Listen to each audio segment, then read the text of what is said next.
Moramo se promijeniti i obratiti, poštovani slušatelju.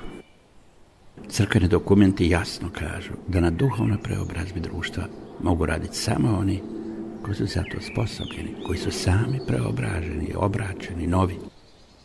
Obično se naglašavaju 4 bitna elementa nužno da bi se moglo evangelizirati, a to je biti Isusov učenik, biti obraćenik, osobno susresti Isusa Krista i primiti silu Duha Svetoga. I samo Isusov učenik može svjedočiti o svom učitelju i ujedno je sposoban riječima navještati ono što je naučio od učitelja iz Nazareta. Obraćen vjernik, poput Petra, moći će drugima svjedočiti što mu Isus učinio i kako je njega preobrazio, kako mu se Isus smilovao, te zato ne može ne govoriti o onome što je živio, vidio i čuo. Tko je susreo Isusa, taj ga osobno poznaje, jer može o njemu svjedočiti poput Abrahama, koji kao da je gledao nevidljivoga.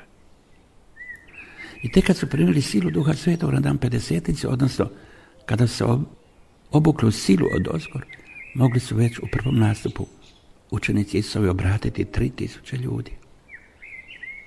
Samo vjernik koji je prošao kroz ova 4 evangelizacijska rešeta postaje svjedok i zna što se to evangelizacijom treba dogoditi. Novi svijet, nova zakonitost svijeta, novi život.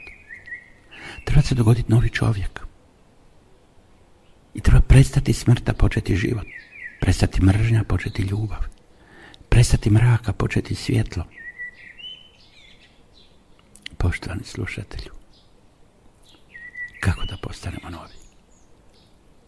Da li si svjestan kako biti Isusov učenik? Kako biti obraćenik?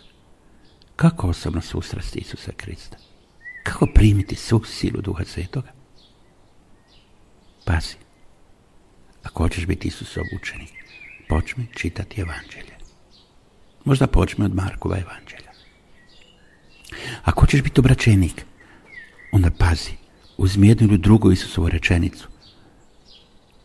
Osobito na početku Markova evanđelja, kad Isus kaže obratite se i vjerujte radosne vijesti. I proučavaj što to znači obratiti se.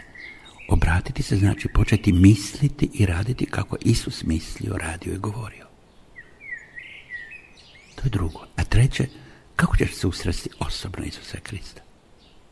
Tako da imaš vremena da ga gledaš u svome duhu, da ga proučavaš i upijaš iz evanđelskih informacija. Tako da mu rekneš da mu želiš biti prijatelj. I kako ćeš primiti silu Duha Svetoga? Tako da vjeruješ. Što to znači? To znači da imaš povjerenje da ti Bog hoće dati i kad mu kažeš molim te silu Duha Svetoga, tada očekuj da će to biti. To znači vjerovati. Kad molite, vjerujte da ste već dobili. Moj otac, kaže Isus, obdarit će svakoga silom Duha Svetoga. Tko god za to zamoli. Evo 4 pravila kako možeš se promijeniti.